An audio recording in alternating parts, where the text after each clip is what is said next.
अवाजी समातुन ताईं radio voice of Sindh London. अलाह खर जियन जे पाड़े रहन पिरिय जे पिनियो मां पिसन उमेदूं सीअ सजणे। भलारे भिट धणी जे भलारे बैत सां मुंहिंजी आवाज़ मुसाफ़िर radio voice of Sindh London ता थी दुनिया जी कुंड कुड़छ ताईं, जंहिंजा माॻ ॿुचे पियो उन्हनि मिणी महिरबाननि खे सिक भरियो सलाम शाल क़बूल पवे। 21 जनवरी जुमे जे ॾींहुं प्रोग्राम सोच वीचार साण करे आऊं अव्हां जी ख़िदमत में हाज़ुर अव्हां जो पंहिंजो मेज़बान हबीब लगारी। प्रोग्राम जी शुरूआत में अव्हां लाइ इहा ई दुआ त शाल जित हुजो, सुख सलामती सां हुजो, कॾहिं बि ॾुखियो ॾींहुं न ॾिसो ऐं कॾहिं बि अव्हां जूं मुर्कूं मेरियूं न थियनि। प्रोग्राम सोच वीचार में अॼु असीं अव्हां जी ख़िदमत में पेश कंदासीं अज़ीम मुफ़्कर ऐं ॾाहे रसूल बख़्श पलीजे जी सालगिरह बाबति कोठायल तक़रीबन जो अहवाल, उन सां गॾोगॾु सिंध में खंभे गुम कयल क़ौमी कारकुननि जी आज़ादी लाइ थींदड़ एहतिजाजनि बाबति ख़बरूं ऐं क़ौमी कारकुन ते दाख़िल केसनि ख़िलाफ़ थींदड़ एहतिजाज जो अहवाल बि अव्हां जी ख़िदमत में पेश कंदासीं। उनखां सवाइ जग जहान जूं ख़बरूं पिणु शामिल हूंदियूं। तारीख़ जा ॾींदड़ किताब मां मारिया थ्रेसा जो तारुफ़, जग मशहूर किताब सिंधु जूं सल्तनतूं जी क़िस्त नंबर 65 ऐं कामरेड जाम साकी जी किताब सिंध जी शागिर्द तहरीक जी 7हीं क़िस्त अव्हां जी ख़िदमत में पेश कंदासीं। अव्हां ॼाणो था प्रोग्राम सुबुह जो 8 वॻे, शाम जो 4 वॻे ऐं राति जो 11:45 ते नशर कयो वेंदो आहे। सभ खां पहिरियां वर्क वरायूं था ख़बरनि जा उहे ख़बरूं जेके असां ताईं सिंध जी कुंड कुड़छ मां पहुतियूं आहिनि। सिंध जे क़ौमी शऊर ऐं सिंध सभा तरफ़ां गॾियल तौर ते क़ौमी कारकुननि ऐं सिंध जे सूरमियनि न्याणियुनि ते बिना जवाज़ केस दाख़िल करणु ऐं क़ौमी कारकुननि खे खंभे गुम करण ख़िलाफ़ हैदराबाद प्रेस क्लब साम्हूं हाकिम लेगारी जी अॻुवाणी में एहतिजाजी मुज़ाहिरो कयो वियो। उन मौक़े ते अॻुवाणनि ख़िताब कंदे चयो त क़ौमी कारकुननि खे हीअ केस डिॼारे नथा सघनि। सिंध जे शऊर ते केस दाख़िल करे इंतिज़ामिया पाण खे वाइखो कयो आहे। हुननि मुतालबो कयो त फौरी तौरु केस ख़तमु करे खंभे गुम कयल क़ौमी कारकुननि खे आज़ादु कयो वञे। ॿिए तरफ़ पका चांग मां खंभे गुम कयल कारकुननि सदाम शर, अयाज़ शर ऐं ॿियनि जी बाज़ियाबी लाइ जस्कम ऐं सिविल सोसाइटी जे अॻुवाणनि काल्ह बि पका चांग में 20 ॾींहं अलामती बुख हड़ताल करे एहतिजाजी मुज़ाहिरो कयो। एहतिजाज दौरान खंभे गुम कयल कारकुन अयाज़ शर जी सालगिरह वारो ॾींहुं हुजण करे सालगिरह जो केक पिणु काटियो वियो। उन मौक़े ते जस्कम जे अॻुवाण सरफराज़ मेमण, सिकंदर बालादी, वकील ज़ैन राजपर, हादी बख़्श शर, साजिद चांग ऐं ॿिनि दाहियूं त नौजवान सदाम शर समेत ॿिनि नौजवाननि खे बिना ॾोह जे खंभे गुम कयो वियो आहे। खेनि का बि मालूमात नथी ॾिनी वञे। घर भाती पंहिंजे प्यारनि जे गुम थियण सबबि सख़्तु परेशान आहिनि। हुननि चयो त नौजवान जेकॾहिं का ॾोह जा ॾोहारी आहिनि त खेनि कानून मूजिबि अदालत में पेश कयो वञे त जीअं वारसनि जी बेचैनी परेशानी ख़तमु थी सघे। हुननि चयो त गुम कयल नौजवाननि जा वालदेन पीरसन आहिनि जिन जो हीअ सहारो आहे ऐं पोरियो करे घर जो गाॾो हलाइनि था। हुननि मुतालबो कयो त खंभे गुम कयल सदाम शर, अयाज़ शर ऐं ॿियनि खे फौरी तौर ते आज़ादु कयो वञे। मेहड़ भरिसां बिटड़ा थाणे जी हद ॻोठ कोठी खोखर भरिसां ज़रे ज़मीन जे पलाल मां 8हें क्लास जी शागिर्जाणी जो लाश मिलियो। पेर ऐं ॻिची में रव ॿधल हो। निगरी जो लाश 8 कलाकनि ताईं इस्पताल में पियल रहियो, जंहिं बाद नकीना चांडियो तौरु संस सुञाणप थी। शागिर्जाणी जे वालिद प्राइमरी उस्ताद मोहम्मद रोशन चांडियो ॿुधायो त गुज़िरियल हफ़्ते नगीना खे नामालूम माण्हू अगवा करे विया हुआ। थाणे ते NC पिणु दाख़िल कराई हुई। असांजी न्याणी 8हें क्लास में पढ़ंदी हुई। असांजी कंहिंसां बि दुश्मनी नाहे। ज़ालमनि वॾो ज़ुल्म कयो आहे। जवाबदारनि खे फौरी तौरु गिरफ़्तार करे असांखे इंसाफ़ ॾियारियो वञे। सिंध जे ॾाहे अदीब ऐं कानूनदान अवामी तहरीक जे बानी रसूल बख़्श पलीजे जी सालगिरह काल्ह मुख़्तलिफ़ शहरनि में मल्हाई वई। अवामी तहरीक तरफ़ां पिणु सालगिरह जूं तक़रीबूं मुनक़िद कयूं वियूं। सालगिरह जी मरकज़ी तकरीब जुंगशाह जे ॻोठ मुगर ख़ान पलीजे में रसूल बख्श पलीजे जी आख़िरी आरामगाह ते थी, जिते अवामी तहरीक जे मरकज़ी सीनियर नायब सदर अब्दुल कादर रांटो, मरकज़ी जनरल सेक्रेटरी नूर अहमद कातियार, मरकज़ी नायब सदर हुरुनिसा पलीजो, मरकज़ी ख़ज़ानची मिठा ख़ान लाशारी ऐं सिंधियाणी तहरीक जी मरकज़ी अॻवान मरियम गोपांग सलमा लाशारी जी क़यादत में कारकुननि गुलनि जी चादर चाढ़े रसूल बख्श पलीजे खे सलामी पेश करे लफ़्ज़नि जी भेटा ॾिनी। उन मौक़े ते अॻवाननि ख़िताब कंदे चयो त रसूल बख्श पलीजे पंहिंजी सॼी ज़िंदगी मुल्क जे पोहरे ते मिसकीन माण्हुनि जे हक़नि लाइ जदोजहद कंदे गुज़ारी। अवामी तहरीक पंहिंजे क़ाइद दुनिया जे अज़ीम इनक़लाबी अॻवान रसूल बख्श पलीजे खे संसद सालगिरह जे मौक़े ते भेटा पेश करे थी ऐं अवामी तहरीक जा कारकुन ऐं अॻवान क़ाइद जे जनम ॾींहं जे मौक़े ते अची उहो वचन वरजाइनि था त असीं पंहिंजे अज़ीम इनक़लाबी मुफ़कर रसूल बख्श पलीजे साहिब जी वार ते हलंदे हर वक़्तु सिंध जे मज़लूम अवाम, पाकिस्तान अंदरि हक़ीक़ी जमहूरियत, जमहूरी वफ़ाक़ियत, सिंध जे क़ौमी वसीलनि, पोहरियत अवाम जे हक़नि ऐं सिंध जे वजूद लाइ हर वक़्तु मैदान अमल में रहंदासीं। मिठी में अवामी तहरीक थरपारकर पारां पिणु तक़रीब मुनक़िद कई वई।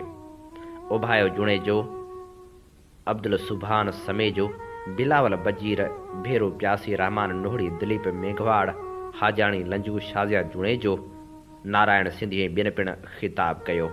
बदीन में थियल तक़रीब खे लाल जरवार, मेहरान दरस, जाखरो नुहाणी, मीर बशीर टालपुर, ज़रका हालेपोटो, मोहम्मद अली टालपुर, तनवीरा आराई, मजीद मलाह, हुमेरो मल्ल, धणी बख्श नुहाणी, सिंधु जमाली, मोहब्बत हालेपोटो ऐं ॿियनि पिणु ख़िताब कयो। खोरवाह में मूसा दरस, सिकंदर दरस पिणु सालगिरह जो केक काटियो। पदीदन में सरवर सिंधी, अब्दुल सलाम सुमरो, अब्दुल लतीफ़ भट्टी, नज़ीर अहमद सुमरो, शाहिद सोलंगी ऐं ॿियनि पिणु केक काटियो। डिघड़ी में तक़रीब कोठाई हुई, जंहिंखे अमीर बख्श जरवार, ख़ैर मोहम्मद चांडियो, सदाम जरवार, एबी जरवार ऐं ॿियनि कारकुननि ख़िताब कयो, जॾहिं त मेहड़ बार जे वकीलनि पिणु सालगिरह जो केक काटियो। क़ौमी अवामी तहरीक पारां पिणु मुख़्तलिफ़ शहरनि में तक़रीबूं मुनक़िद करे भेटा पेश कई वई। कराची में मरकज़ी जनरल सेक्रेटरी मज़हर राहूजो, अशफाक चनड़, नाहिद जोगी, लियाकत झतियाल, मीरपुर साकरो में एडवोकेट मुनवर भुट्टो, यासर जाखरो, शबीर, बदीन में ज्ञानचंद महेश्वरी, असगर नोतकाणी, हैदराबाद में डॉक्टर अज़ीज़ टालपुर, डॉक्टर गुलजार अशरफ पलीजो, शौकत सिरेवाल, डॉक्टर मुजद्दिद कुरैशी, अल्ताफ़ ख़ासखेली, ज़ीनत समो, एडवोकेट रायचंद हरिजन, मोरो में ख़ान सुमरो, गुलाम नबी लाखो, मीरपुर बठोरे में कामरेड यूसुफ कुंभार, कामरेड गुलाम हुसैन सोलंगी, पुनहल सोलंगी, अली रज़ा ख़ासखेली ऐं ॿियनि पिणु केक काटियो। जॾहिं त कोटड़ी, जामशोरो, मोया, ठुल, मिठी, गड़ी खैरो, शहजादपुर, डिघड़ी, नंदो, उमरकोट, जाम साहिब, सकरंड, दौलतपुर ऐं ॿियनि शहरनि में पिणु तक़रीब मुनक़िद कयूं वियूं। ॿिए पासे अयाज़ लतीफ़ पलीजे पंहिंजे जारी कयल बयान में चयो आहे त रसूल बख्श पलीजो हारियुनि मज़दूरनि ऐं औरतुनि लाइ जाखोड़ींदड़ अॻवान हो। हुन जदोजहद वसीले उन्हनि खे सिंध जो मुहाफ़िज़ बणायो। पलीजो साहिब सिंधी मज़लूम अवाम जे हक़नि जो सिपह सालार हो। सिंध जे आलमनि अदीबनि सिंधी ॿोली खे दुनिया जी क़दीमी ऐं तहज़ीब रखंदड़ ॿोली क़रार ॾींदे चयो आहे त मोहन जे दड़े जी ॿोली ते वधीक तहक़ीक़ करे ॿोली जी अहमियत दुनिया अॻियां आणण जी ज़रूरत आहे। अहिड़नि ख़्यालनि जो इज़हार हुननि काल्ह सिंधी ॿोली जे बाइख़्तियार इदारे पारां सिंधी ॿोली ऐं लिपि काल्ह अॼु ऐं सुभाणे जे उनवान हेठि कोठायल कॉन्फ्रेंस ऐं अदबी अवार्ड तक़रीब खे ख़िताब कंदे कयो। उन मौक़े ते कॉन्फ्रेंस जी सदारत कंदे नाले वारे बरख आलिम ऐं मुहक़िक़ डॉक्टर नवाज़ अली शौक़ चयो त डॉक्टर नबी बख्श बलोच तजर्बेकार ऐं ॼाणू आलिम हो। हुन जेका वाट ॾसी उन तरफ़ कंहिं बि ध्यानु न ॾिनो। इन बलोच सिंधी सुरतख़्ती जी तारीख़ लिखी, उन खां पोइ उन ते कंहिं बि कमु न कयो। हुन चयो त असांजा कलमी ज़ख़ीरा बेध्यानी जे करे ज़ाया थी विया। सिंधी अदबी बोर्ड क़ाइमु थियो। उन वक़्तु कलमी नुस्ख़नि जी ॻोल्हा कई वई, पर पोइ न कंहिं इदारे न कंहिं शख़्स कोशिशि कई। हुन चयो त सिंध में प्राइमरी तालीमी मज़बूत न आहे त ॿोली किथां बचंदी। अॼु जे दौर में सिंधी ग्रामर पढ़ायो ई नथो वञे। यूनिवर्सिटियुनि में ईंदड़ शागिर्दनि खे ॾिसी अफ़सोस थींदो आहे, पर उन जे बावजूदि बि असां कंहिं बि ॿोली जी बालादस्ती क़बूल न कंदासीं। तारीख़ शाहिद आहे त जॾहिं बि का ॿोली ज़ोरी मढ़ी वेंदी आहे उहा घणो वक़्तु नाहे हली सघंदी। उनजो मिसाल हिते अरबी ऐं फारसी जो आहे। हुन चयो त असां वटि बेक़दरी जी इंतिहा आहे। सॼी दुनिया में इंडस स्क्रिप्ट ते तहक़ीक़ थी रही आहे, पर असां वटि को बि इदारो उन पासे ध्यानु ई नथो ॾिए। सिंधु दरिया असांजो आहे, पर असांखे उन बाबति का ॼाण न आहे। जॾहिं त लंडन में हर साल सिंधु दरिया ते कॉन्फ्रेंस जो इहतमाम कयो वेंदो आहे। सिंधी ॿोली जे बाइख़्तियार इदारे जे चेयरमैन डॉक्टर मोहम्मद अली मांझी चयो त सिंधी ॿोली हज़ारे सालनि खां पंहिंजी तारीख़ अहमियत क़दामत रखे थी। 1922 में मोहन जे दड़े जी खोटाई दौरान मिलंदड़ आसारनि खे ॾिसी दुनिया अचरज में पइजी वई त हज़ारे साल अॻु बि उते जा माण्हू लिखियल पढ़ियल हुआ, पंहिंजो कार वहिंवार लिखत में कंदा हुआ। हुन चयो त दुनिया में जेके बि लिखतूं ऐं मिलियूं आहिनि, सिंधी सभ खां वधीक पुराणी लिखत आहे। सिंधी ॿोली जूं मुख़्तलिफ़ दौरनि में मुख़्तलिफ़ लिखतूं या लपियूं मिलियूं आहिनि। उनजो मतिलबु सिंधी ॿोली हज़ारे सालनि जी तारीख़ रखंदड़ क़दीमी ऐं तहज़ीबी ॿोली आहे। हुन चयो त सिंधी ॿोली जे बाइख़्तियार इदारे में इंडस स्क्रिप्ट म्यूज़ियम क़ाइमु कयो वियो आहे, जंहिंमें मुख़्तलिफ़ दौरनि जूं लिखतूं रखियूं वयूं आहिनि ऐं 1853 में तइ थियल मौजूदा लिखत बाबति थियल बहस मुबाहिसा ऐं ॿियो मवाद मौजूदु आहे। सिंध यूनिवर्सिटी जे सिंधी शोबे जे चेयरमैन डॉक्टर इसाक समेजे चयो त जेका लपी इस्तेमालु हेठि अची रही आहे, उहा निसाब मीडिया ऐं इदारा क़बूलु करण लाइ तयारु न आहिनि। हुन चयो त 2017 में काज़किस्तान पंहिंजी लपी तब्दील करे छॾी। दुनिया में 100 ॿोलियूं अहिड़ियूं आहिनि जिन नए लपियुनि खे अपनायो आहे। असां वटि बि इदारा अहिड़ी लुगत ठाहिनि जिन में मुतबाद लफ़्ज़ शामिल हुजनि ऐं उहे ॿाहिरिनि मुल्कनि में रहंदड़नि लाइ मददगार हुजनि, छो त उहे असां वारी लपी इस्तेमालु न आहिनि कंदा। हुन चयो त पॉलिसियूं ठाहिण असांजे हथ में न आहिनि। ॿोली लाइ ख़तरो ख़तमु न आहे थियो, बल्कि उहो ख़तरो वधी रहियो आहे। नामियारे लेखक ऐं मुहक़िक़ मदद अली सिंधी चयो त जॾहिं अंग्रेज़ आया तॾहिं अबुल हसन सिंधी जी तरतीब ॾिनल सूरतख़्ती हुई। उनखां पोइ अंग्रेज़ सरकार माहिरनि जी कमेटी ठाही, मौजूदा सिंधी लिखत खे तश्कील ॾिनी ऐं हुकुम कयो त समूरनि अमलदारनि खे सिंधी लाज़मी सिखणु घुरिजे। उन लाइ स्कूल खोलिया विया। हुन चयो त मोहम्मद इब्राहिम जोई जे दौर में सिंधी अदबी बोर्ड महदूद मुलाज़मनि जे बावजूदि तमामु शानदार किताब ॾिना। अॼु उहो इदारो छा करे रहियो आहे? ज़रूरत उन ॻाल्हि जी आहे त इदारे जिन मक़सदनि लाइ इदारा ठाहिया विया, उहे पंहिंजे मक़सद तहत कमु न कंदा त उहे इदारा सिर्फ़ु इमारतूं ई रहिजी वेंदियूं। नामियारे शाइर अदल सुमरे चयो त शाह लतीफ़ जी ॿोली सिंधी ॿोली जे ललकार ऐं क़ाबिज़ ॿोलियुनि ख़िलाफ़ मोर्चाबंदी कई।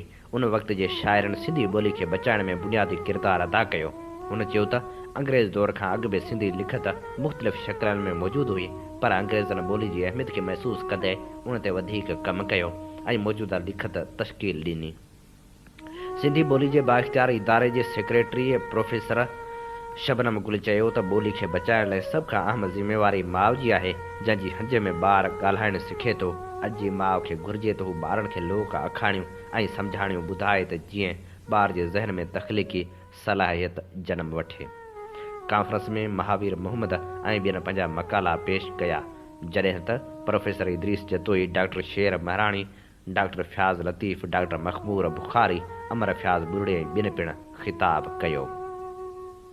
Sindh high court IG Sindh police Mushtaq Mahar ते कावड़ जो इज़हार कंदे चयो आहे त सूबे में माण्हू मरी रहिया आहिनि, पुलिस वारा लाश ख़रीद कंदा आहिनि, पोइ प्रेस कॉन्फ्रेंस करे क्रेडिट वठंदा आहिनि।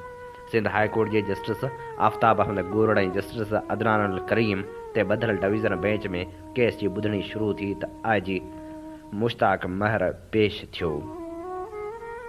अदालत 2015 में शहीद थींदड़ DSP अब्दुल मजीद अब्बासी जे घर भातियुनि खे मुआवज़ो न मिलण ख़िलाफ़ दरख़्वास्त ते IG सिंध खे ज़ाती हैसियत में तलब कयो हो। अदालती कार्रवाई दौरान इंस्पेक्टर जनरल पुलिस मुश्ताक महर खे सिंध हाईकोर्ट जे जस्टिस आफ्ताब अहमद गोरड़ छंड पटी। बैंक जे सरबराह जस्टिस आफ्ताब अहमद गोरड़ मुश्ताक महर खे ॾिसंदे ई चयो त IG साहिब, अव्हां सिंध में कुझु धाड़ेलनि ते कंट्रोल न पिया करे सघो। धाड़नि ऐं चोरियुनि जूं वारदातूं वधी रहियूं आहिनि, सूबे में माण्हू मरी रहिया आहिनि, पुलिस वारा शहीद थी रहिया आहिनि। अव्हां 3 सालनि खां IG आहियो, पुलिस कमांडर आहियो, पर अञा ताईं कुझु न आहे उहो करे सघिया। जस्टिस आफ्ताब अहमद वधीक चयो त कंधकोट में पुल तमीर थी रही आहे, धाड़ेल उन्हनि खां बि पैसा घुरी रहिया आहिनि। अदालत चयो पए वियो त 4 धाड़ेल मारिया आहिनि, धाड़ेल पुलिस नाहिनि मारिया, धाड़ेलनि जे हिकु ग्रुप ॿिए ग्रुप जा धाड़ेल मारिया। पुलिस वारा लाश ख़रीद कंदा आहिनि, पोइ प्रेस कॉन्फ्रेंस करे क्रेडिट वठंदा आहिनि। जस्टिस आफ्ताब अहमद रिमार्क्स ॾिना त अंदर खां सभु मिलियल आहिनि, हिक ॿिए खे सपोर्ट कंदा आहिनि, रोज़ानी चोरियूं ऐं फुरूं वधी रहियूं आहिनि। हीअ सभु अव्हां खां छो कंट्रोल न पियो थिए? जस्टिस आफ्ताब अहमद तरफ़ां आईजी खे छंड पटण दौरान आईजी मुश्ताक महर हथ ॿधी ख़ामोश बीठल रहियो। जस्टिस आफ्ताब अहमद गवर्नर मुश्ताक महर खां ॿीहर पुछाणो कयो त आईजी साहिब 3 सालनि खां अव्हां आईजी आहियो, पर अदालती हुकुमनि ते अमल न पियो थिए। जंहिं ऑफिसर खे जवाब जमा कराइण जो चऊं था, उहो चए थो त मुंहिंजी हाणे पोस्टिंग थी आहे। हुन पुछाणो कयो त शहीद पुलिस एहलकारनि जे घर भातियुनि खे मुआवज़ो ॾियण जे मामले ते तज़ाद छो आहे? उन ते एडवोकेट जनरल सिंध सलमान तालिबुद्दीन जवाबु ॾिनो त कंहिं बि शहीद पुलिस एहलकार खे मुआवज़ो सिंध पुलिस नाहे ॾिनो। DSP अब्दुल फतह सांघड़ीअ जे घर भातियुनि खे मुआवज़ो सिंध जे वॾी वज़ीर ॾिनो हो। एडवोकेट जनरल सिंध वधीक चयो त सिंध जे वॾे वज़ीर पंहिंजी सवाबदीद ते हिकु शहीद DSP जे घर भातियुनि खे 2 करोड़ रुपया मुआवज़ो ॾिनो। उन ते दरख़्वास्त ॾींदड़ जे वकील एजाज़ एडवोकेट अदालत खे ॿुधायो त शहीद थींदड़ हिकु DSP खे 2 करोड़, जॾहिं त ॿिए DSP जे घर भातियुनि खे 20 लख रुपया ॾिना विया। दरख़्वास्त ॾींदड़ जे वकील एतिराज़ उथारियो त हिकु शहीद DSP जे घर भातियुनि खे 2 करोड़, ॿिए खे 20 लख रुपया मुआवज़ो ॾियणु इम्तियाज़ी सलूक आहे। शहीद पुलिस एहलकारनि जे घर भातियुनि खे केतिरो मुआवज़ो ॾियणु आहे, उन जो को बि कानून मौजूदु न आहे। एडवोकेट जनरल सिंध जवाबु ॾिनो त पुलिस खे बि इहो इख्तियार न आहे त का शहीद एहलकार खे केतिरो मुआवज़ो ॾियणो आहे। एडवोकेट जनरल चयो त DSP अब्दुल मजीद खे मुआवज़े जे लाइ पुलिस घरू खाते नाणे खाते खे 18 जनवरी ते ख़त लिखियो आहे। जेकॾहिं को कानून मौजूदु न आहे त पोइ अदालत पुलिस ऐं हुकूमत खे कीअं हुक्मनामो जारी करे सघे थी? जस्टिस अदनान अल करीम चयो त वज़ीर अला का शहीद एहलकार खे वधीक रक़म ॾिनी त उहो बि ग़लति आहे। अदालत सुवाल उथारियो त सिंध जो वॾो वज़ीर आवाम जे पैसे खे पंहिंजी मर्ज़ी सां कीअं ॾेई सघे थो? अदालत वाज़ह कयो त सुप्रीम कोर्ट बि वाज़ह करे चुकी आहे त वज़ीर अज़म जा वॾो वज़ीर आवाम जो पैसो का सवाबदीदी इख्तियारनि जे तहत इस्तेमालु नथो करे सघे। ओबावड़ो मां 9 ॾींहं अॻु अगवा थियल मासूम अब्दुल अहद जी बाज़ियाबी लाइ इंडस कांग्रेस जे सॾ ते डिग्री कॉलेज ओबावड़ो खां रैली कढी 1 किलोमीटर मार्च करे नेशनल प्रेस क्लब आॾो एहतिजाजी मुज़ाहिरो कयो वियो। उन मौक़े ते कामरेड अब्दुल मजीद सिंधी, बहादुर लोलाई, समाजी अॻवान अकबर अली, फ़क़ीर कमाल ख़ान महर ऐं ॿिनि चयो त अफ़सोस आहे जो ॾींहं ॾिठे जो ॾोहारी हिकु खीर पियाक मासूम ॿार खे विच शहर मां अगवा करे विया, जेका इंतिज़ामिया जी नाअहली आहे। पर वरी नाअहली इहा आहे जो 9 ॾींहं गुज़री विया आहिनि, पर पुलिस मासूम अब्दुल अहद भट्टी खे बाज़ियाब नाहे कराए सघी। हुन मुतालबो कयो त फौरी तौर मासूम ॿार खे आज़ादु कयो वञे। छोर में सरकारी स्कूल जी भित किरी पई, जंहिंमें 2 ॿारड़ा दॿिजी फ़ौत थी विया। छोर वेझो ॻोठ सूफ़ी अकबर हुसैन में गवर्नमेंट प्राइमरी स्कूल खमू में ग्वाड़ जे स्कूल जी भित ओचितो किरी पई। रांदि कंदड़ ॿारड़नि 12 वरियनि जे राजेश ऐं 13 वरियनि जे मोहबत मौक़े ते दम ॾेई छॾियो, जॾहिं त ॿारड़नि जा लाश किरियल भित जो मलबो हटाए ॿाहिरि कढिया विया। मोरे में क़ौमी शाहराह ते बाईपास भरिसां अली होम्स सिटी जे गेट जी भराई करण दौरान धमाके सां छित किरी पई, जंहिंजे नतीजे में हिकु पुरित नदीम चंड मौक़े ते फ़ौत थी वियो, जॾहिं त ॿ ॼणा सिकंदर मलाह ऐं राशिद सख़्त ज़ख़्मी थी पिया, जिन खे ॻोठाणनि कढी तहलका इस्पताल पहुचायो, जॾहिं त फ़ौती जो लाश क़ानूनी घुरिजूं पूरियूं करण बाद वारसनि हवाले कयो वियो। कराची में ॾींहों ॾींहुं फुर धाड़ियुनि ऐं क़त्ल जा वाक़िया वधंदा था वञनि। कराची में फुरन मज़ाहिमत ते वॾे भाउ साम्हूं नंढे भाउ खे क़त्ल करे छॾियो। कोरंगी इंडस्ट्रियल एरिया में जवाबदारनि मज़ाहिमत ते नौजवान बिलावल खे वॾे भाउ जे साम्हूं गोली हणी क़त्ल करे छॾियो। थर में ग़िज़ाई खोट ऐं बीमारियुनि सबबि मासूम ॿारड़नि जे फ़ौतगियुनि जो सिलसिलो अञा बि रुकिजी नाहे सघियो। काल बि वधीक 7 ॿारड़ा ज़िंदगी जी जंग हाराए विया। सिविल अस्पताल मिठी में इलाज दौरान 7 ॿारड़नि दम ॾिनो।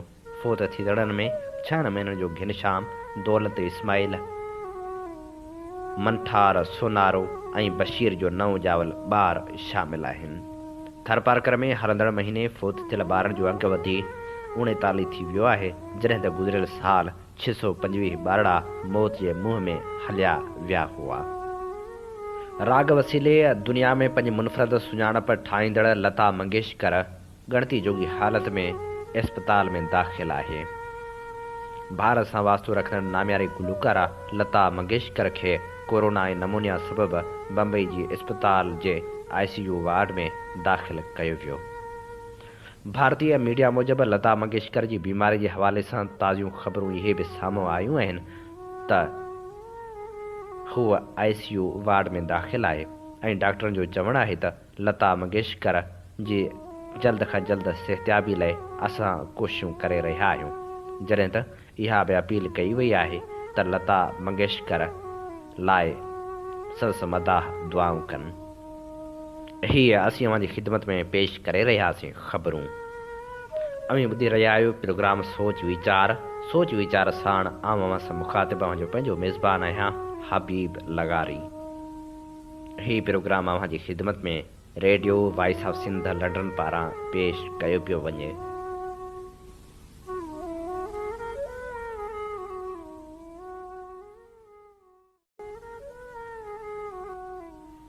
प्रोग्राम सोच वीचार में हाणे वर्क वरायूं था उन तारीख़ी किताब जा जंहिंजो नालो आहे तारीख़ जा अॾींदड़। हीअ किताब सिंधी का एकेडमी पारां छपराए पधरो कयो वियो आहे, जॾहिं त हिन किताब जो तर्जुमो कयो आहे मोहम्मद बख़्श सूमरे।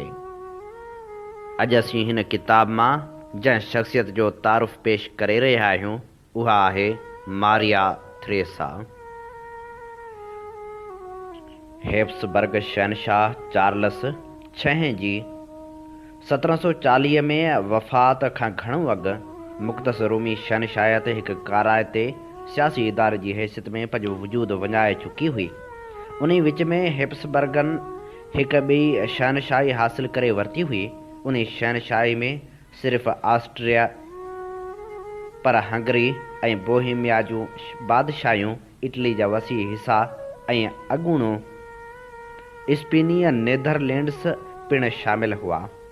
चार्लस जी वारसियाणी संस धीअ मारिया थ्रेसा थी, जेका तख़्त ते वेहण वक़्तु 23 सालनि जी हिकु नौजवान औरत हुई। औरत हुअण करे हूअ मुक़दस रोमी शहनशाह जो ताज बि पाए पई सघे, पर चार्लस पंहिंजी ज़िंदगी में यूरोप जे ॿिनि हाकिमनि खां वाइदा वरिता हुआ त उहे मारिया जे हेब्सबर्ग जे इलाइक़नि ते वारसी वारे हक़ खे मञींदा। मारिया खे जल्दी पतो पइजी वियो त उहे वाइदा केतिरा न गैर हक़ीक़ी हुआ। मारिया खे तख़्त ते वेठे अञा हिकु महीनो ई कोन थियो जो पर्शिया जे फ्रेडरिक II सिलेशिया ते काह कई। 6 महीननि खां पोइ ख़ुदि ऑस्ट्रिया ते पहिरियां ई फ्रेंचनि ऐं खाइनि थोरो ई पोइ बवेरिया जे इलेक्टर काह कई, जेको अॻिते हली मुक़दस रोमी शहनशाह थियो। स्पेन हेब्सबर्ग जे इटली वारनि इलाइक़नि ते हमिलो कयो। राणी जा केतिरा ई अमीर वञी हमले आवरण सां मिलिया। संस ख़ज़ानो ख़ाली थी वियो हो ऐं संस फ़ौज वञी अधु जेतिरी बची हुई। मारिया थ्रेसा जे साम्हूं हिकु तरफ़ तबाही पखिड़ियल हुई, पर हुन हिमत ऐं हौसले खां कमु वरितो। पंहिंजनि झूननि वज़ीरनि जी सलाह जे उबतड़, जिन खे डपु हो त जेकॾहिं हैंगरीअ वारनि खे हथियारबंद थियण जी इजाज़त ॾिनी हुई त उहे फ़साद बर्पा कंदा, मारिया हंगरी जी डाइट कानून साज़ मजलिस खे मदद जी अपील कई। हुन जी तक़रीर वाज़ह ऐं दलीलनि ते ॿधल हुई। तंहिंखां सवाइ हिकु ख़ूबसूरत औरत खे मुसीबत में मुब्तला ॾिसी साणस जेका हमदर्दी पैदा थी हुई त हणी हंधि कयो। हंगरी जी डाइट पंहिंजी राणी जे सॾ में सॾु ॾिनो ऐं खेसि लश्कर बि मुहैया कयो। उन मदद ऐं बर्तानिया ऐं डच रिपब्लिक खां मिलंदड़ इमदादी रक़मनि जे करे मारिया थ्रेसा जो फ़ौजूं 8 सालनि ताईं मुख़्तलिफ़ महाज़नि ते विढ़ंदियूं रहियूं। हुन जेतोणीकि ॿिए दर्जे जे जनरलनि जहिड़ोकि पंहिंजे मुड़ुस फिरांस खे अहम मुहाज़नि जी कमांड ॾेई के ग़लतियूं बि कयूं, पर जीअं त हू हिकु अणविरच ऐं ख़ुशकिस्मत औरत हुई, तंहिं करे संस ग़लतियूं एतिरियूं नुक़सानकार साबित न थियूं। हुनजी क़िस्मत सुठी हुई जो फिरांस बर्तानिया जो मुक़ाबिलो कंदे कंदे उन महल ताईं कमज़ोर थी चुको हो जॾहिं उहे ॿई क़ौमूं 1748 ईस्वी में सुलह करण ते राज़ी थियूं त ऑस्ट्रिया जी वारसी ते लॻल लड़ाई बि ख़तमु थी वई। मारिया खे जेतोणीकि सलेशिया वापसि न मिलण ते सख़्तु सदमो रसियो हो, पर हूअ पंहिंजी ॿी सुठी शहनशाही बरक़रार रखण में कामयाबु थी वई। जेकॾहिं सुलह न थिए हा त नतीजो उन खां बि वधीक ख़राबु निकिरे हा। उन जंग मां हू हिकु पुरएतमाद ऐं लाइक़ु हुक्मरान थी उभरी। हाणे संस मुड़ुसु नाले में त मुख़्तसरूमी शहनशाह हो, पर हक़ीक़त में हू ई हुक्मरान हुई। सिर्फ़ विलियम जे वक़्त में संस हुक्मरानी में कॾहिं कॾहिं रुखनो पवंदो हो। खेसि 13 ॿार हुआ। हूअ पंहिंजे ओबाश मुड़ुस ते सख़्ती सां नज़र रखंदी हुई ऐं पंहिंजो दॻ ठाहिण लाइ ॻोढ़नि खां कमु वठी पंहिंजे लाइ हमदर्दी पैदा करण जो हुनर बि खेसि ईंदो हो। पर अहिड़नि ड्रामनि पोयां संदसि हिकु अमल पसंदि ऐं तर्ज़ फ़हम औरत लिकियल हूंदी हुई। पंहिंजनि नवनि वज़ीरनि जी मदद सां हुन बोहिमिया ऐं ऑस्ट्रिया जे इंतिज़ामनि खे गॾे हिकु मर्कज़ी इंतिज़ामिया ठाही, फ़ौज खे जदीद बणायाई ऐं हिकु नओं ऐं वधीक इंसाफ़ भरियो महसूली सिरिश्तो लागू कयाई। हुन बादशाह जे मुक़ाबले में अमीरनि जा इख़्तियार घटाइण खां सवाइ पंहिंजे हुकूमती दौर में अॻिते हली हिकु ॿिए पोयां अहिड़ा क़ानून बि लागू कया जिन जे करे हारियुनि मथां अमीरनि जो ज़ोर घणे भाङे घटिजी वियो। मारिया थ्रेसा जो क़ाबिल तरीन वज़ीर शहज़ादो वेनेज़ुएला एंटन हो। हू बि सलेशा वापसि वठण जे बारे में संस हम ख़्याल हो। हुन मुआहिदनि खे उबते फिराइण जी हिकु अहिड़ी रिथा तयारु कई जंहिंसां ऑस्ट्रिया पंहिंजे रिवायती दुश्मन फ्रांस सां मिली वियो। जॾहिं 1756 में वरी जंग लॻी त उहा बि अॻे जंग वांगुरु केतिरनि ई मुहाज़नि ते थी, पर के अहिड़ियूं हालतूं पैदा थियूं जेके कांटेज जे वस खां ॿाहिरि हुयूं, जंहिं करे नेठि फ्रांस ऐं ऑस्ट्रिया जो ॿियो ताक़तवर दोस्त रूस उन जंग तां हथ खणी वियो। उन सबबा सलेशा ते वरी कब्ज़े करण जो ख़्वाबु पूरो थी न सघियो। फ्रांस 1765 में मरी वियो। तंहिं बाद मारिया थ्रेसा पंहिंजे पुटु जोज़फ टू सां गॾु हुकूमत हलाई। उहो ॿिन्ही लाइ हिकिड़ो आज़माइश में विझंदड़ तजुर्बो हो। जोज़फ रोशन ख़्याली जे नज़रियनि में रंगियल माण्हू हो। हुन उन सां गॾोगॾु हिकु फातह जो शान ऐं शौक़त बि माण पिए चाहियो। हुन जे उबतड़ संस माउ जेतोणीकि इंसान दोस्त फितरत जी मालिकाणी हुई, त बि बुनियादी तौरु हिकु क़दामत पसंदि औरत हुई। हूअ मज़हबी दरगुज़र लाइ ॾिनल जोज़फ जे तजवीज़नि जी सख़्तु मुख़ालिफ़ हुई ऐं हुन पंहिंजे परॾेही पॉलिसी हमेशह अॻिराई बदिरां पंहिंजे बचाव जे बुनियाद ते जारी रखी। जोज़फ संस सख़्तु एतिराज़ जी परवाह न कंदे कांटेज जी पुठि भराई सां 1772 ईस्वी में पोलैंड जे पहिरें विरहाङे में हिसो वरितो। उन विरहाङे मुताबिक़ ऑस्ट्रिया खे गिलेशिया नाले इलाइक़ो मिली वियो। मारिया थ्रेसा पंहिंजे ॿारनि मां केतिरनि जूं शादियूं सियासी बुनियादनि ते करायूं। उन में सभ खां अहम संस सभ खां नंढी धीउ मेरी एंटवाइनी जी फ्रांस जे मुस्तक़बिल जे बादशाह लोइस सां 1770 में थियल शादी हुई। पर जल्दी खेसि चिटी तरह ख़बर पइजी हुई त संस धीअ में हालतनि मुताबिक़ दूर अंदेशी खां कमु वठण जी सलाहियत न हुई। मारिया थ्रेसा महसूसु कयो त हूअ पंहिंजी धीअ खे अॻुवाट ॾुखियनि हालतनि खे मुंहुं ॾियण लाइ तयारु करे न सघी हुई। उन खोड़ जी पुराई करण लाइ हुन पंहिंजी धीअ ॾांहुं ख़तनि जी धुम लाए ॾिनी, जिन में छोकिरी खे संस हल कड़ाइप ऐं हुन ख़िलाफ़ु थींदड़ साज़िशनि खां ख़बरदार कंदी आई। मिसाल तौरु पंहिंजी धीअ ॾांहुं हिकु ख़त में हुन लिखियो, पंहिंजे ग़लतियुनि जे करे थी सघे थो त तूं हिकु ॾींहुं बदबख़्ती जे कुन में किरी पई। मूंखे उमेदु आहे त तुंहिंजी बदबख़्ती में घिरजी वञण ताईं मां जहिरी न हुजसि। हूअ वाक़ई पंहिंजे अॻकथी जे पूरे थियण ताईं जहिरी रही न सघी। जॾहिं संस अॻकथी पूरी थी तॾहिं खेसि मुए 13 साल थी चुका हुआ। मारिया थ्रेसा पंहिंजे ज़माने जी हिकु गैर मामूली औरत हुई। हूअ खेॾारी सियासतदाननि मथां बि पंहिंजी शख़्सियत ऐं दलीलनि जे ज़ोर ते हावी थी वई ईंदी हुई। हीअ असीं अव्हां जी ख़िदमत में पेश करे रहियासीं मारिया थ्रेसा जो तारीफ़, जेको असां अव्हां लाइ चूंड कयो हो किताब तारीख़ जा अॾींदड़ मां। हीअ किताब सिंधी का अकेडमी पारां छपराए पधिरो कयो वियो आहे, जंहिंजो सिंधी तर्जुमो कयो आहे मोहम्मद बख़्श सूमरे। अमीं ॿुधी रहिया आहियो radio voice of Sindh London ऐं अव्हां जी ख़िदमत में प्रोग्राम पेश कयो पियो वञे सोच वीचार। सोच वीचार जे हिन सफ़र में आऊं अव्हां सां मुख़ातिब जो पंहिंजो मेज़बान आहियां Habib Lagari. Radio voice of Sindh London Sindhi तर्जमानी वारो किरदारु अदा पियो करे। हिन रेडियो खे अव्हां जे साथ ऐं सहकार जी ज़रूरत आहे। अचो सुजागी जे हिन सफ़र में असां सां हमक़दम बणिजो। असीं पंहिंजा प्रोग्राम यूट्यूब ऐं फेसबुक पेज वसीले बि अव्हां ताईं पहुचाईंदा आहियूं। हींअर ई फेसबुक या यूट्यूब ते वञी सर्च करियो radio voice of Sindh London. असीं चाहियूं था त असांजो हीअ आवाज़ दुनिया जी कुंड कुड़छ में घर घर ताईं पहुचे। असांजो हीअ आवाज़ दुनिया जी कुंड कुड़छ में पहुचाइण ताईं अव्हां ई बहितर किरदारु अदा करे सघो था।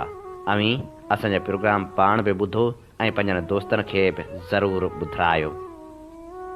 ऐं हाणे सारी सभ जमार पोरितर लाइ जाखोड़ींदड़ कामरेड जाम साकी जे किताब सिंध जी शागिर्द तहरीक जा वर्क वरायूं था ऐं अव्हां जी ख़िदमत में पेश करियूं था हिन किताब जी 7वीं क़िस्त।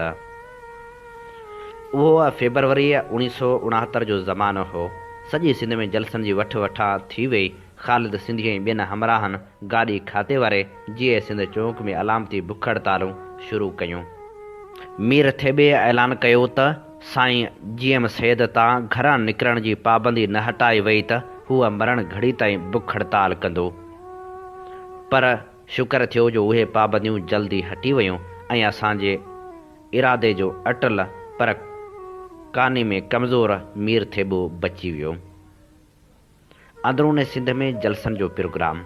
हाणे सिंध जे सियासी माहौल में अक्सर जलसा सिंध नेशनल स्टूडेंट्स फेडरेशन तरफ़ां थींदा हुआ, छाकाणि त ॿी कंहिं बि जमायत जो हैदराबाद खां ॿाहिरि वजूद कोन हो।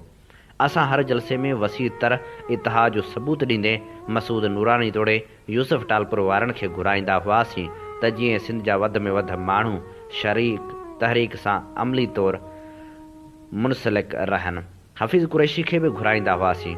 घणो करे हर जलसे में सदारत कामरेड जतोई मरहूम कंदो हो त महिमान ख़ुसूसी आऊं हूंदो हुउसि या आऊं सदारत कंदो हुउसि त कामरेड महिमान ख़ासि हूंदो हो, या कॾहिं कॾहिं वरी मक़ामी बिरान जे सदर खे सदर तौरु विहारींदा हुआसीं। हिकु ॾींहुं सकरण में जलसो थियो त ॿिए ॾींहुं काज़ी अहमद, टे ॾींहुं मोरो त चौथे ॾींहुं नवाब शाह, मतिलबु त तमामु तेज़ी सां कमु हली रहियो हो। नवाब शाह में जतोई साहिब जी सदारती तक़रीर खां पोइ जंहिंमें जतोई साहिब उर्दू ॻाल्हाईंदड़नि खे अपील कई त उहे बि वन यूनिट ख़िलाफ़ु जदोजहद में शरीक थियनि। हफ़ीज़ कुरैशी उथी कामरेड जतोई जे ख़िलाफ़ु ॻाल्हायो। उन ते जतोई साहिब काफ़ी नाराज़ थियो। उनखां अॻु बि हिकु ॿ बदमज़गी जा वाक़िया थी चुका हुआ, जिन में बसंत हाल वारे होशू शहीद जी वरसी में जीए सिंध जे नए नारे खे रोशनास कराइण लाइ असां जीए सिंध जो मतिलबु वन यूनिट टोड़ियो लिखियो हो। उन ते कुरैशी साहिब छो छंडिया हुआ त उहो बि सम्झाइण जी ज़रूरत आहे त जीए सिंध जो मतिलबु छा आहे। जे ईअं आहे त माठ करे वञी घर वेहो, पर पोइ मूंखे ॿुधायाई त उहा मुखालफ़त बराए मुखालफ़त हुई। उहा ॿी ॻाल्हि आहे त पाण जेल में तलख़ कलामनि खां पोइ चई चुको हो त छाकाणि त सुरखा जीए सिंध जो नारो हणनि था, उन करे असां लाइ उहो नारो मकरूह थी चुको आहे।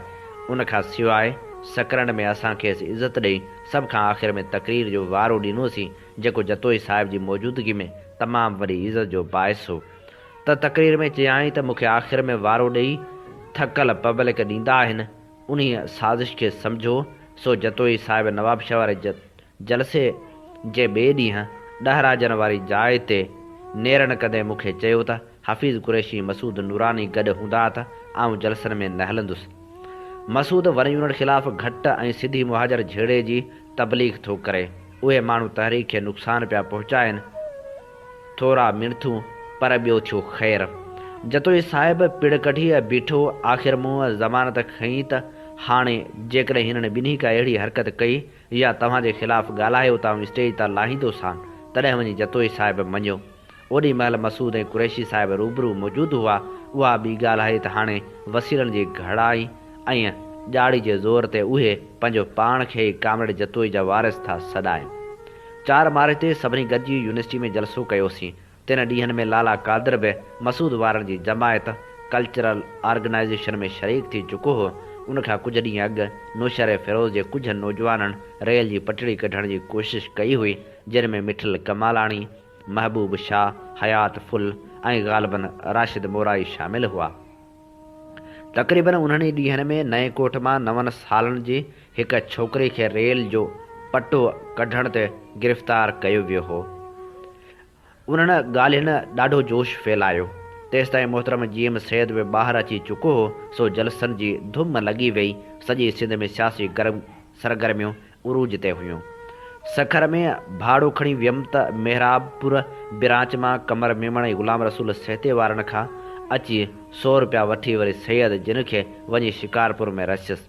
तेसिताईं सैयद जिन जेकमाबाद मां जलसो करे आया हुआ ऐं अॻे उतां जलसो करे आयो हुउसि। ॿुधमि त सैयद जे जलसे में हाज़िरी तमामु घटि हुई, जेतोणीकि बंदोबस्तु सिंध नेशनल स्टूडेंट फेडरेशन ते कयो हो।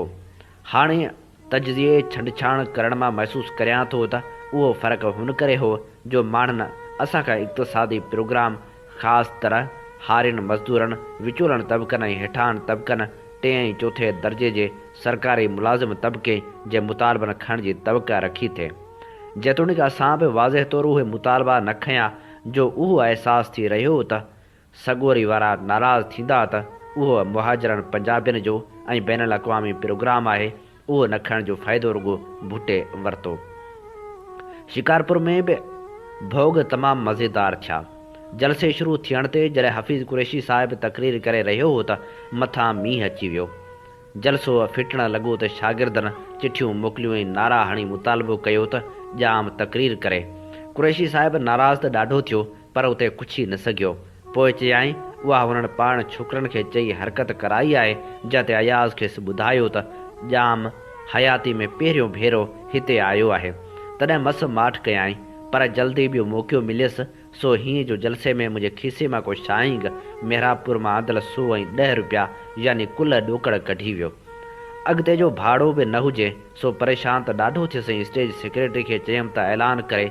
मूंखे त हाला वारो तजुर्बो ज़हन में हो, जिते खीसे मां 50 रुपया निकिता त मूंखे पघर अची वियो।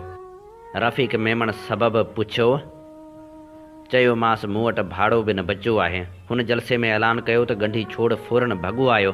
चए साईं माफ़ कजो, मूंखे ओॾी महिल रुॻो खीसो नज़र आयो हो।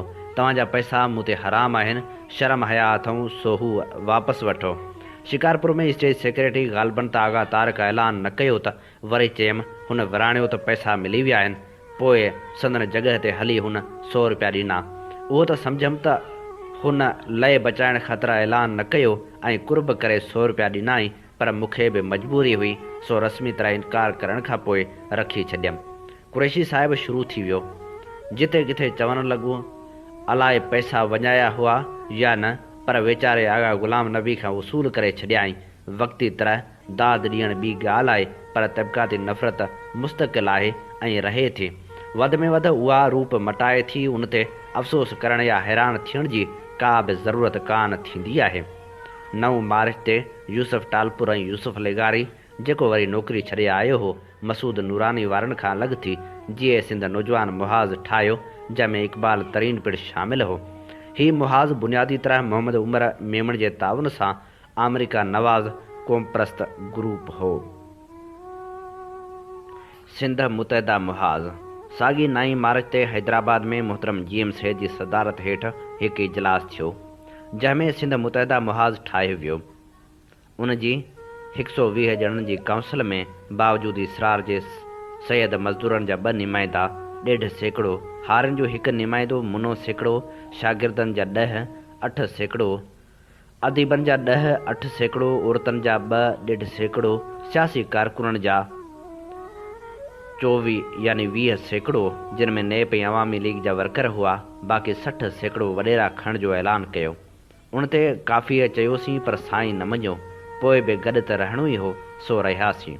मूंखे ॻोठु वए साल खनि अची थियो, सो ॻोठु हली वियुसि त मथां 25 मार्च ते अची मार्शला लॻी।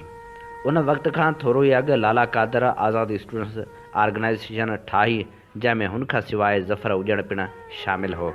मार्शला लॻण वक़्तु जीए सिंध चौक वारी जतोई पार्क में कुझु हमराह बुख हड़ताल ते वेठल हुआ। उन्हनि बुख हड़ताल ख़तमु कई त वरी यूसुफ टालपुर, मसूद नूरानी, इक़बाल तरीन ऐं लाला कादर जिन वरी अची उते तक़रीरूं कयूं ऐं हड़ताल जारी रखण जो ऐलान कयो। मथां कुरैशी साहिब अची सम्झायनि त हड़ताल ख़तमु करियो। हड़ताल त हमराहनि ख़तमु कई, पर ॿिए ॾींहं ते बि गिरफ़्तार थी विया। कुझु ॾींहंनि खां पोइ भिटाए जो मेलो लॻो। असां उन वक़्तु टेकुंडा बेज छपाए मेले में विरहाइण शुरू कयासीं, जिन में 3 नारा लिखियलु हुआ, वनयुनि टोड़ियो, सिंधी ज़ुबान खे क़ौमी ज़ुबान तस्लीम करियो, गिरफ़्तार थियल शागिर्दनि खे आज़ादु करियो।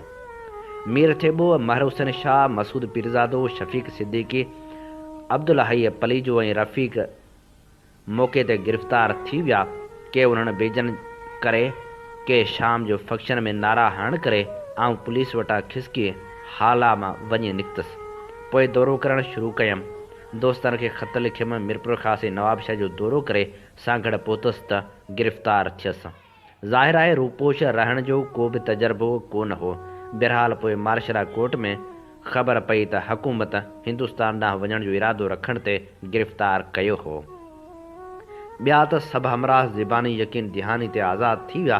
बाक़ी असां 3 ॼणा मीर महर ऐं आउं वञी बचियासीं। तिन खे साल साल सज़ा ॾेई देरे इस्माइल ख़ान हरीपुर ऐं पिशावर जेल ॾांहुं मोकिलियो वियो। उन्हनि ॾींहनि में यूसुफ टालपुर, मसूद नूरानी, लाला कादर तरीन ऐं ॿिया माफ़ीनामा लिखी मोटी आया। पंजाब मां बि कुझु शागिर्दनि माफ़ीनामा ॾेई जिंद छॾाई हुई। उन वक़्तु मूंखे पिशावर जेल में हिकु हमराह पुछियो, सिंध ऐं पंजाब जा काफ़ी शागिर्द लीडर माफ़ी लिखी ॾेई आज़ादु थिया आहिनि, तव्हां बि छो नथा लिखो? तॾहिं जवाब में उहो बैत चयुमि, तो में मिटी मलीर जी तोखे ॼणियो पुहरित माव, कंधम झुकाए ज कॾहिं सर वियो सहसा, तोखे जेॾा घाव ओॾो मुंहिंजो मन तूं। हैदराबाद जेल में हुआसीं त मोहतरम इलाही बख़्श शेख जो रवैयो असां सां तमामु बहितर हो। असां 3 सज़ा खाई आया हुआसीं ऐं क़ैदी कपिड़ा पाए बीठा हुआसीं त संदन अखियुनि में पाणी अची वियो। ॾुख ऐं फ़ख़्र मां चयाईं, बाबा ॾाढा ज़िदी आहियो। अखर निड़ी मां मस निकितसि। ॾुख सज़ा जो ऐं फ़ख़्र हुन ॻाल्हि जो त मुंहिंजी क़ौम जा नौजवान मार्शलान खे बि मुंहुं ॾियनि था ऐं माफ़ीनामा नथा लिखनि। असां पिशावर जेल में हुआसीं त पुठियां सैयद शाह मोहम्मद शाह, जिन खे नेशनल स्टूडेंट फेडरेशन में फॉरवर्ड ब्लॉक ठाहिण लाइ चयो ऐं सिंध मुतहदा मुहाज़ में राशिदी ऐं खोड़े खे शरीक कयो। असांजे जेल में हुजण सबबि मामिलो कुझु जज़्बाती नोयत जो हो, सो फॉरवर्ड ब्लॉक ठही न सघियो। 5-6 महीननि खां पोइ असीं वापसि इम्तिहान लाइ हैदराबाद जेल आयासीं, बल्कि आंदा वियासीं। मीर ऐं महर खे देरि सां आंदाऊं, उन करे संदन इम्तिहान रहिजी विया त मूं बि एहतिजाज तौरु बाइकाट कयो। कुझु अरसे खां पोइ यहया ख़ान हुकूमत नाम निहाद ख़ैर सगाली तौरु असांखे आज़ादु करे छॾियो। जेल में सूबेदार वसाण मियां मोहम्मद मूसा जिन सां सुहिणी कचहरी रही। ॿाहिरि निकितासीं त लाला कादर सिंधी मिनिस्टर ठाहिण वारे मसइले ते बुख हड़ताल ते वेठो। हिन मसइले ते असां त शरीक थियासीं, पर सैयद सख़्तु मुखालफ़त कई। संसद ख़्यालु हो त उहो रूस जे चर्च ते कयो पियो वञे। जतोई साहिब हिमायत कई। हुन में शाह मोहम्मद शाह वारनि हिसो न वरितो। मसूद नूरानी यूसुफ टालपुर वारनि हिसो त वरितो, पर उहे जदोजहद खे वसीअ करण लाइ तयारु न हुआ ऐं रुगो बुख हड़ताल ताईं महदूद रखणु पिया चाहियां। छाकाणि त वधीक में वधीक आवाम जे शरीक थियण करे लाज़मी तरह उन जे अवामी किरदार में फ़र्क़ु अचे हा। हमराह जलूसनि जी मुखालफ़त कई। असां जलूस कढण जी वाट वरिती। उन ॾस में टंडे जाम वारनि ज़हीर बाबर ऐं ॿियनि दोस्तनि काफ़ी मदद कई। उन जदोजहद में काज़ी फैज़ मोहम्मद ऐं ग़ुलाम मोहम्मद लेगारी बि अची बुख हड़ताल ते वेठा। असां सिंध में हमराह मोकिले ॿियनि हंधनि बि बुख हड़तालूं शुरू करायूं।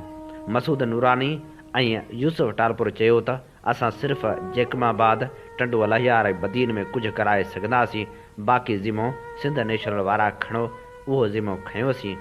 जलूस वारे मामले ते एतिरी ॻाल्हि वधी जो असां 21 नवंबर ते जलूस कढाइण जो फ़ैसिलो कयो, जो एक्शन कमेटी में अक्सरियत सां फ़ैसिलो करायोसीं। यूनिवर्सिटी में जलूस निकिरे हा त सॼी सिंध में जलूस निकिरनि हा ऐं अहिड़ी तरह सां उहा तहरीक तमामु वसीह थी वञे हा ऐं आबादी जी चङी ख़ासे हिसे खे लपेट में आणे हा।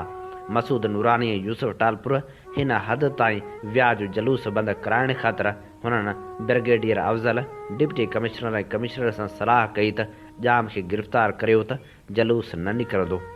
असीं टंडे जाम वियासीं, तक़रीरूं सभिनि कयूं, पर गिरफ़्तार रुगो आऊं थियसि। यूनिवर्सिटी में एक्शन कमेटी जो चेयरमैन अली अकबर बिरोही थियो त उनखे फ़ौरन गिरफ़्तार कयो वियो। बहरहाल छाकाणि त लिस्टनि वारी तहरीक बाबति घणो कुझु लिखियो वियो आहे, मूं बि अॻे काफ़ी लिखियो आहे, उन करे तफ़सील में वञणु ज़रूरी न आहे। उन वक़्तु मुल्क में मज़दूरनि जी तहरीक हली रही हुई, उन करे हुकूमत ॿिटी दॿ झली न सघी ऐं असांजे मुतालबनि मञण जो ऐलान कयो। हीअ असीं अव्हां जी ख़िदमत में पेश करे रहियासीं सारी सब जमार पोरितन लाइ जाखो ॾींदड़ कामरेड जाम साकी जे किताब सिंध जी शागिर्द तहरीक जी 7वीं क़िस्त। प्रोग्राम सोच वीचार में हाण वर्क वरायूं था जग मशहूर किताब सिंधु जूं सल्तनतूं जा। ही किताब नामियारी लेखका इलाही सलबेनिया जो लिखियलु आहे, जंहिंजो सिंधी तर्जुमो कयो आहे मुज़फ़र बुखारी। अॼु असीं अव्हां जी ख़िदमत में पेश करे रहिया आहियूं हिन किताब जी 65वीं क़िस्त। सिंधु नदी जे किनारे अॼियल शहर अली, जेको चीनियुनि ॾूर ओलह तिब्बत लाइ हेड क्वार्टर तौरु अॼु आहे। आउं हिकु होटल में दाख़िल थियसि ऐं हिकु ख़ुदि मुख़्तियार इलाइक़े में बिना इजाज़त दाख़िल थियण जी ॾंड तौरु रक़म जमा कराई ऐं पोइ दरिया ॾांहुं वठी भॻियुसि। हिन शहर खे शेकवान आहे, जेको सिंधु नदी जो चीनी नालो आहे, ऐं संगे कबाब, जेको सिंधु नदीअ जो तिब्बती ज़ुबान में नालो आहे, पिणु सॾियो वञे थो। उहो शहर लद्दाख में जितां बीही मूं दरिया जो आख़िरी निज़ारो कयो हो, उन खां 200 किलोमीटर ओभारे रुख़ ते आहे। सरहदी इलाइक़ो हुजण जे करे मूंखे फ़ौजनि दरिया जो किनारो ॾेई अॻिते वधण खां रोके छॾियो हो। सरहद जे हिकु तरफ़ भारतीय ऐं ॿिए तरफ़ चीनी फ़ौजी हुआ। उन करे मूंखे सिंधु नदी जे मुंड ताईं पहुचण लाइ 4000 किलोमीटर जो वॾो चकर काटणो पियो हो।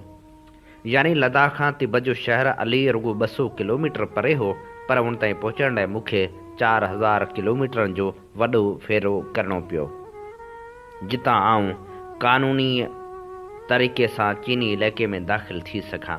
यानी हिकु भेरो ॿीहर पंजाब जे मैदानी इलाइक़े मां गुज़री पाकिस्तान जो ओलह जो सफ़र करियां, पोइ जबल औरां खे चीन जी सरहद ताईं पहुचा, जंहिंखां पोइ हिकु जनूनी शख़्स सां गॾु जीप में अक्साई चुन जे सहरा जो सफ़र करियां, जेको 1960 में चीनियुनि भारत खां खसे वरितो हो, ऐं पोइ उतां तिब्बत पहुचा, जेको चीनियुनि जो फ़बाइली इलाइक़ो आहे। दरिया जे कप ते पहुतसि त बिना ताक लॻी विया। सोचणु लॻियुसि त आउं ग़लति हंधनि ते न पहुती आहियां। नीरा बूट हुआ, साइकिल जा टायर हुआ ऐं चीनी नूडल्स जा ख़ाली खोखा हुआ, जेके हवा में उॾामी रहिया हुआ। उहो सभु कुझु आहे, पर पाणी किथे आहे? मुंहिंजो नक्शो वाज़ह तौरु ॾेखारे रहियो हो त सिंधु नदी हिन शहर जे पूरे विच मां ई वहे थी। छा काशगर खां मूं 1400 किलोमीटर जो सफ़र ग़लति रुख़ ते त न कयो आहे? मूं पंहिंजो गाइड बुक कढियो ऐं उन में लिखियल हंगामी चीनी लफ़्ज़नि जी फ़हिरिस्त कढी, ऐं पोइ भर मां लंघंदड़ हिकु वाटड़ू खां सुवालु पुछमि, शोई? वरी अंग्रेज़ी में चयो वाटर, पोइ तसांग पोइ दरिया। मतिलबु को त लफ़्ज़ खे सम्झ में ईंदो। उहो वाटड़ू अधड़ोट उमिरि जो शख़्स हो ऐं थोरो मंडकाए हली रहियो हो। हुन पहिरीं दरिया ॾांहुं ॾिठो ऐं पोइ मूं ॾांहुं ॾिठा। उन खां पोइ हुनजे वात मां अहिड़ा आवाज़ निकिरणु लॻा ॼण त ॿिली खे खंघि थी हुजे। हथ जे इशारे सां सम्झाइणु लॻो ऐं पोइ हथ वाइपर ॾांहुं हलणु लॻो। पोइ हुन मुंहिंजो गाइड बुक खोले ॾिठो ऐं उन खां पोइ मुंहिंजे थेले जी झड़ती वठणु लॻो। आख़िरकार थेले मां लद्दाखी टार्च कढी मुंहिंजे मुंहं जे बिल्कुलु साम्हूं झले हुनखे आन ऐं ऑफ करणु लॻो। मूंखे पको हुई त हू मूंखे कुझु सम्झाइण जी कोशिशि करे रहियो आहे। उन खां अॻु में जो हू का ॿी अहिड़ी हरकत करे, आउं सम्झी वियसि त हूअ बिजली बाबति सम्झाइण जी कोशिशि पियो करे। 24 कलाक अॻु जॾहिं आउं उकसाई चुन जे ऋण मां गुज़री रही हुयसि त वधीक ऊचाई जे करे मूंखे मुसलसल उल्टियूं थी रहियूं हुयूं। मुंहिंजी हालति तमामु ख़राबु हुई ऐं कंहिं सां बि राबितो न करे सघी हुयसि।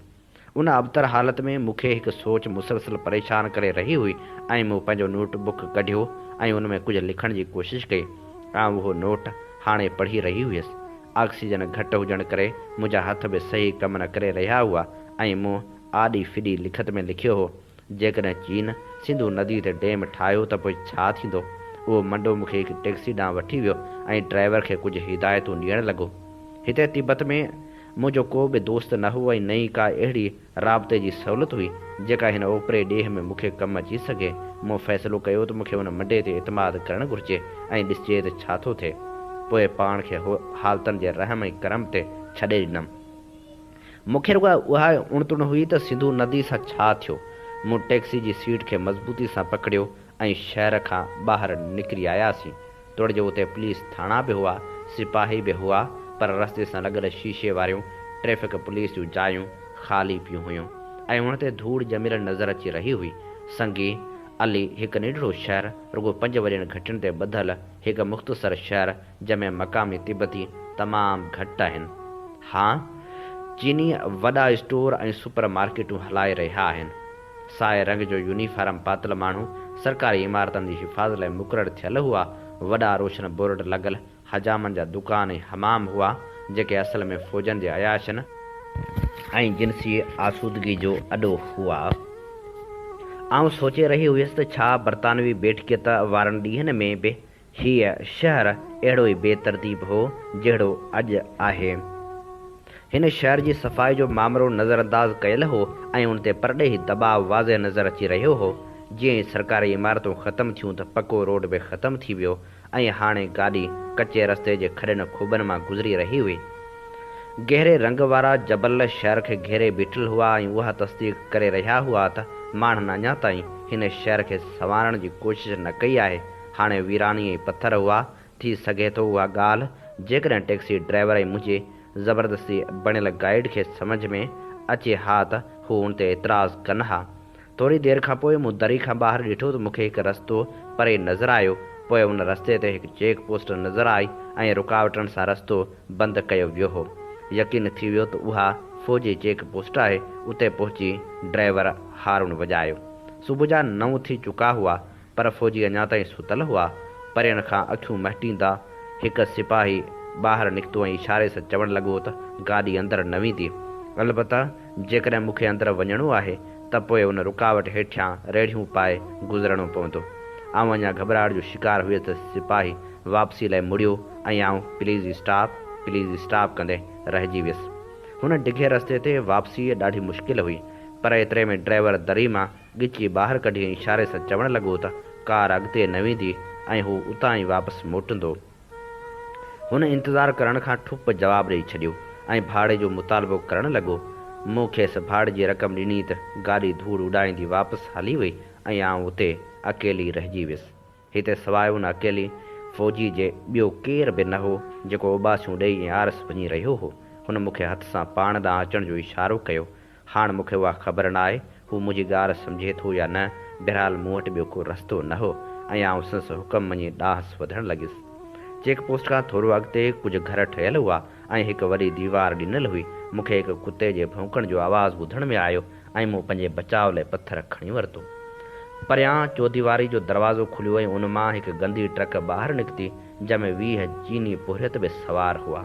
उहा ट्रक अॻियां रस्ते जे हिकु मोड़ मुड़ी असांजी नज़र खां ग़ाइबु थी वई। 10 मिंटनि खां पोइ आउं बि उन मोड़ ते वञी पहुतुसि त मूंखे नज़र अची वियो डैम तमामु वॾो ऐं इब्तिदाई हालत में हो। दरिया जे पेट मां सीमेंट जी हिकु दीवार उभरियल नज़र अची रही हुई ॼण त काल्हर हवा में पहुचण खां पोइ ओचितो ॼमी वई हुजे। उन अॾावत खे गैर यकीनी सां ॾिसणु लॻियुसि ऐं मुंहिंजे अखियुनि में ॻुढ़ा भरिजी आया जिन खे रोकणु मुंहिंजे वस खां ॿाहिरि हो। डैम जी अॾावत मुकमिल थी चुकी हुई पर हाइड्रो इलेक्ट्रिक जी पैदावार लाइ उन में अञा कुल पुर्ज़ा लॻाया पई विया। डैम जे हिकु पासे पाणी जो वॾो ज़ख़ीरो नज़र अची रहियो हो पर ॿिए पासे खां वहिकिरो बंदि हो। सिंधू नदी खे बंदि ॿधो वियो हो।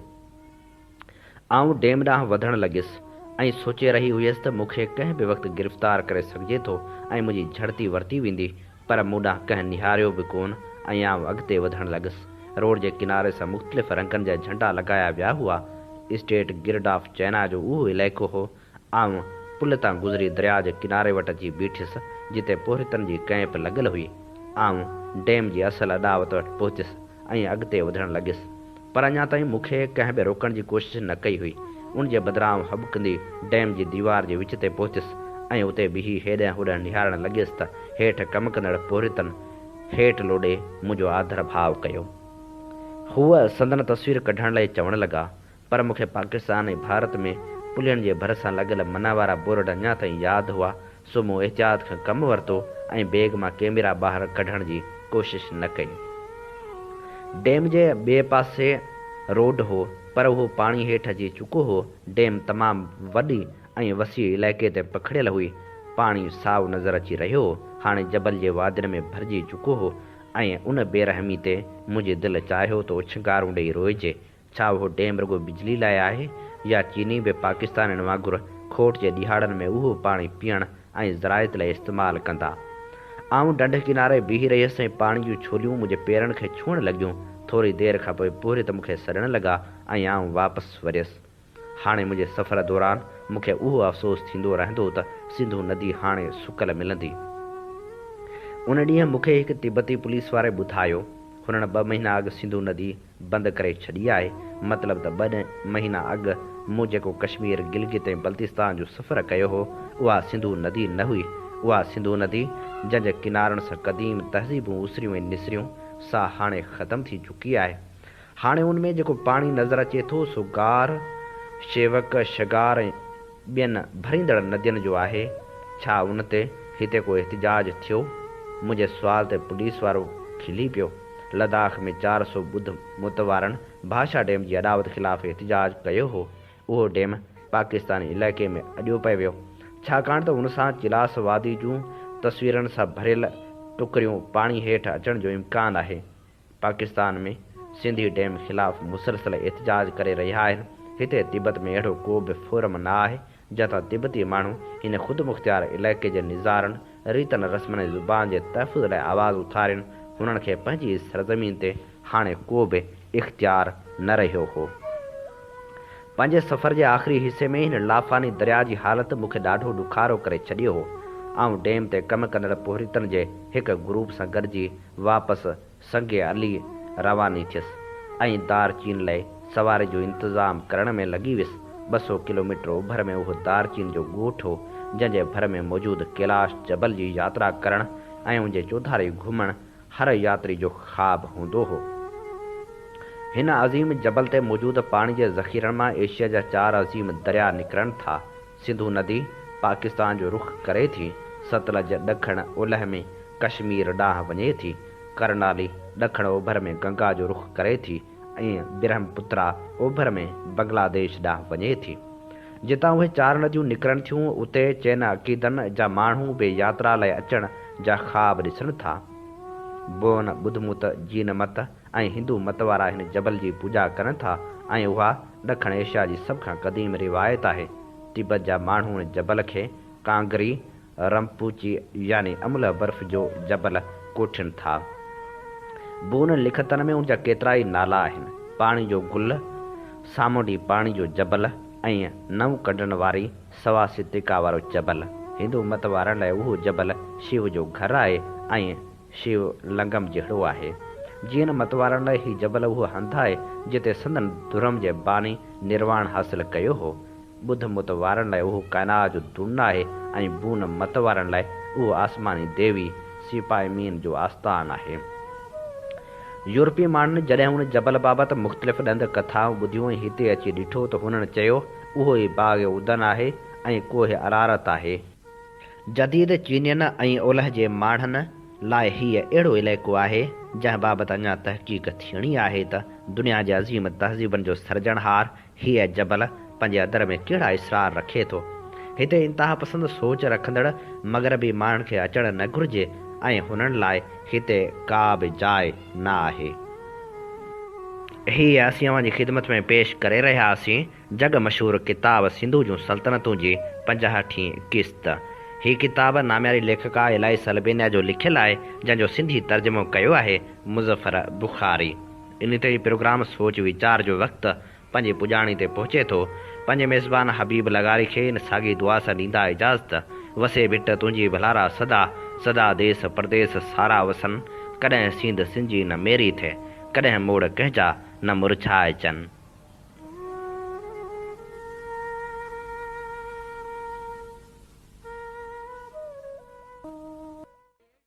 सिंधु मुंहिंजी अमा सूंह तुंहिंजी मथां छा लिखी, छा लिखां छा लिखी, छा लिखां। सिंधु मुंहिंजी अमा, दुनिया जा सिंधियो हिक मुठ थी सिंध बचायो। सिंधु मुंहिंजी अमा सूंह तुंहिंजी मथां छा लिखी, छा लिखां। सिंध जो क़ौमी आवाज़ radio voice of Sindh London.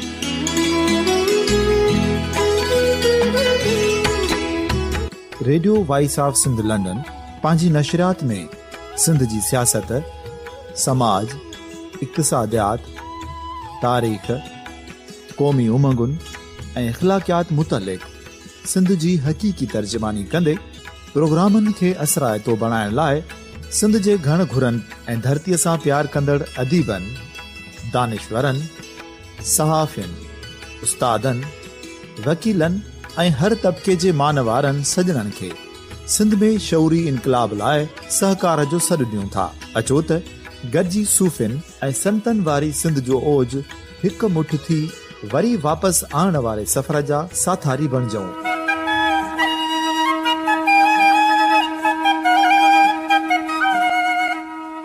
हिकु नए सुबुह जी शुरूआत जो पड़ाॾो घर घर, ॻोठ ॻोठ ऐं शहर शहर ताईं पहुचायो।